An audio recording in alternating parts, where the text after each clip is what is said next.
Hello anime lovers, स्वागत है आपका ज़ैनमी एक्सप्लेन चैनल पर। और आज हम देखेंगे जुजुत्सु काइसेन सीज़न 2 के एपिसोड नंबर 19 को। अगर आपने इसके पिछले एपिसोड के वीडियोस अब तक नहीं देखे हैं तो उनकी लिंक आपको डिस्क्रिप्शन में मिल जाएगी। तो चलिए जानते हैं आगे की कहानी को बिना किसी देरी के। अब तक हमने देखा कि माहितो यूजी की आंखों के सामने नानामी को मार देता है। साथ ही माहितो ने अपना एक क्लोन भी बनाया था जो कि ऊपर नोबारा से लड़ रहा था। वैसे तो नानामी ने नोबारा और अकारी को बैरियर के बाहर छोड़ दिया था और उन्हें लेने के लिए वहां एम्बुलेंस भी आ गई थी, लेकिन नोबारा उनके साथ जाने से मना कर वापस बैरियर के अंदर जाने लगती है। अकारी उसे रोकने की पूरी कोशिश करती है, लेकिन नोबारा कहती है कि बाकी सब अंदर लड़ रहे हैं तो वो मैदान छोड़कर नहीं भाग सकती। इतना कहकर नोबारा वापस बैरियर के अंदर आ जाती है जहां उसे माहितो का वो क्लोन मिलता है। इधर माहितो 3 इंसानों को मारकर उनसे यूजी पर अटैक करता है और कहता है कि उसे ड्रैगन से थोड़े ज्यादा इंसान छोड़ने को कहना चाहिए था। खैर, यूजी इसके बाद अब एक आदमी से पूछता है कि क्या वो ठीक है, लेकिन उसका सर फूल कर फट जाता है। इसके बाद माहितो अब तेजी से यूजी के पीछे आता है उस पर अटैक करने के लिए। उसने अपने हाथ को नोकीला बना लिया था ताकि यूजी एक बार में मारा जाए। इधर नोबारा की लड़ाई माहितो के क्लोन से हो रही थी। वो बार बार उस पर अपनी कीलें मार रही थी, लेकिन माहितो पर उसका ज्यादा असर नहीं होता। नोबारा इस बात का भी पूरा ख्याल रख रही थी कि माहितो से छू ना सके, क्योंकि वो जानती है कि माहितो अगर किसी को छू लेता है तो उसकी मौत पक्की है। लेकिन ये माहितो का एक क्लोन है तो इसके पास माहितो वाली कोई पावर्स नहीं है और ये सिर्फ अपने खुद के शरीर का शेप ही बदल सकता है, यानी कि उसके छूने से नोबारा को कुछ नहीं होगा। खैर, माहितो नोबारा के कंधे पर चोट पहुंचा देता है और उससे कहता है कि लड़ने का कोई फायदा नहीं है, जिस पर नोबारा कहती है कि वो जानती है, लेकिन फिर भी उसे कोशिश तो करनी होगी। नोबारा ने माहितो की तरफ ढेर सारी कीलें फेंकी थीं, लेकिन उसे उनमें से एक भी नहीं लगी। पर अब नोबारा अपनी हेयर पिन टेक्निक यूज करती है, जिससे वो सारी कीलें खड़ी होकर माहितो के शरीर में जा लगती हैं। लेकिन माहितो के शरीर को चोट पहुंचाने से उसे कोई फर्क नहीं पड़ेगा। पर नोबारा ने उसकी सोल को चोट पहुंचाने का तरीका खोज लिया था। वो फिर हथौड़े से एक कील सीधा माहितो के सिर में मारती है और माहितो के शरीर का यूज गुड़िया की तरह करती है उसकी सोल पर अटैक करने के लिए। और फिर वो अपनी रेजोनेंस टेक्निक एक्टिवेट कर देती है और ये अटैक क्लोन को तो लगता ही है, लेकिन सीधा असली माहितो को भी जाकर लगता है जो कि यूजी को मारने वाला था। इस अटैक से माहितो अंदर से घायल हो जाता है और उसके शरीर से निकलती कीलें देख यूजी भी पहचान लेता है कि ये काम नोबारा ने ही किया होगा। इधर माहितो का क्लोन ये देख हैरान था कि उसका नेचुरल एनिमी सिर्फ यूजी ही नहीं है, बल्कि ये लड़की भी उसकी चोट को नुकसान पहुंचा सकती है। खैर, अब नोबारा को पता चल जाता है कि उसकी कर्स एनर्जी कहीं और भी एक्टिवेट हुई है और उसे माहितो की कर्स एनर्जी इतनी स्ट्रॉन्ग भी नहीं लगी जितनी कि एक स्पेशल ग्रेड कर्स की होती है। और अटैक के समय माहितो नोबारा को छू भी सकता था, पर उसने ऐसा नहीं किया। इन सब से नोबारा समझ जाती है कि ये सिर्फ माहितो का एक क्लोन है और इसे कोई कर्स टेक्निक्स भी यूज करनी नहीं आती। क्लोन अपने सिर से कील निकालते हुए बोलता है कि तुम बिल्कुल सही हो। इधर यूजी मौके का फायदा उठाकर माहितो की जम के धुलाई करने लगता है, जिससे माहितो की हालत और भी ज्यादा खराब हो जाती है और वो ठीक से हिल भी नहीं पा रहा था। यूजी उस पर मुक्के और लातों की बारिश कर देता है और नोबारा को शुक्रिया भी कहता है। अभी तक वो किसी को भी नहीं बचा पाया है, लेकिन नोबारा की मदद देख उसे हिम्मत मिली है कि वो अकेला नहीं है और इसी वक्त वो माहितो को खत्म कर देगा।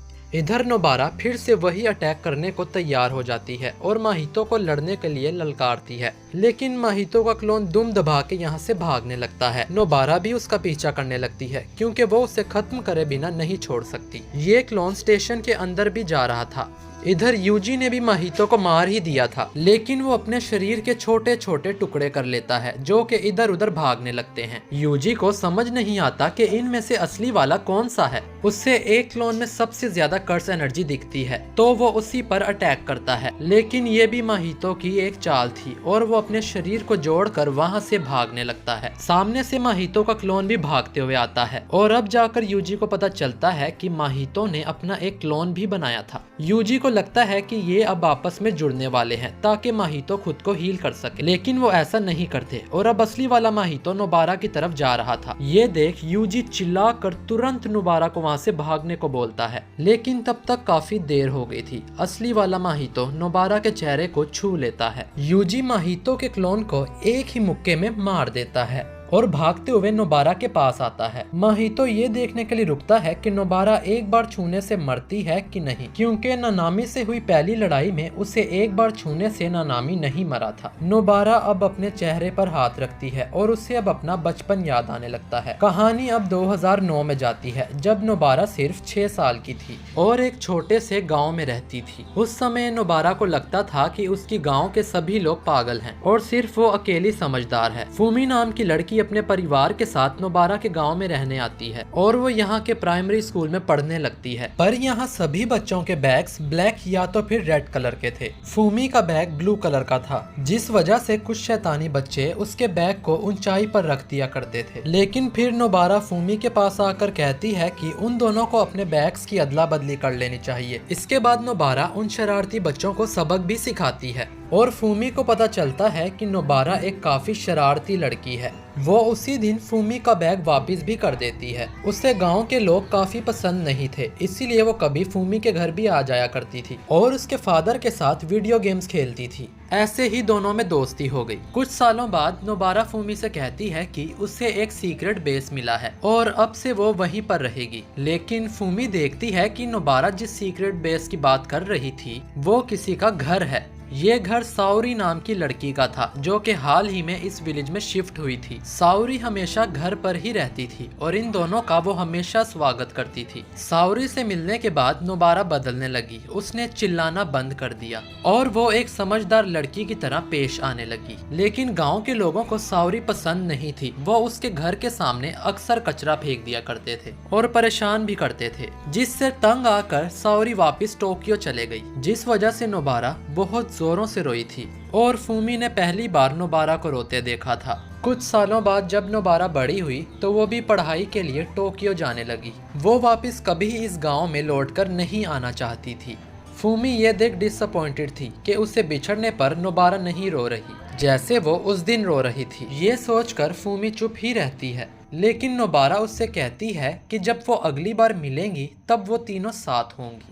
इसके बाद दोनों की आंखों से आंसू आ जाते हैं और नोबारा फिर टोक्यो आ जाती है। कहानी वापस प्रेजेंट में आ जाती है। हम साउरी को देखते हैं जो कि ऑफिस में लेट नाइट काम कर रही थी। उसकी सीनियर उसे बताती है कि शिबुया में किसी तरह का बड़ा हमला हुआ है, पर साउरी उसकी बात इग्नोर कर देती है और अपनी सीनियर को बताती है कि जब वो गांव में गई थी तब उसकी मुलाकात 2 छोटी लड़कियों से हुई थी और उनमें नोबारा तो कुछ ज्यादा ही चिपकू थी, लेकिन वो दोनों उसे छोटी बहन जैसी लगती थी और साउरी को उनकी काफी याद आती है और वो सोचती है कि नोबारा इस समय पता नहीं कहाँ और क्या कर रही होगी। इधर नोबारा अब भी अपने चेहरे को पकड़े खड़ी थी। उसे लगता था कि सारे लोग पागल होते हैं, लेकिन जुजुत्सु हाई में उसने आकर जाना कि थोड़ा पागल होना भी बुरी बात नहीं है। इसके बाद वो अपने सभी दोस्तों को याद करने लगती है और फूमी से माफी मांगती है क्योंकि वो दोबारा उससे नहीं मिल पाई। नोबारा अब यूजी की तरफ देखती है जो कि बुरी तरह से डरा हुआ था। नोबारा यूजी को बताती है कि वो सबको यही कहे कि उसने काफी अच्छी जिंदगी जी है। इसके बाद नोबारा का चेहरा फूल कर फट जाता है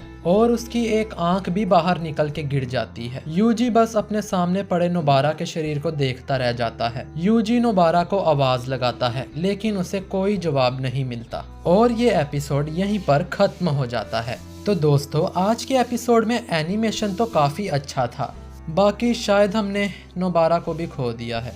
अब यूजी आगे क्या करेगा जानने के लिए अगला एपिसोड बिल्कुल भी मिस मत करिएगा। और ये एपिसोड कैसा लगा कमेंट करके ज़रूर बताइएगा। एपिसोड अच्छा लगा हो तो इसे लाइक और शेयर कीजिए और अगर आप हमारे चैनल ज़ैनमी एक्सप्लेन पर नए हैं तो इसे सब्सक्राइब करके बेल आइकन को दबाना मत भूलिएगा। तब तक के लिए मिलते हैं आपसे अगले एपिसोड में। धन्यवाद।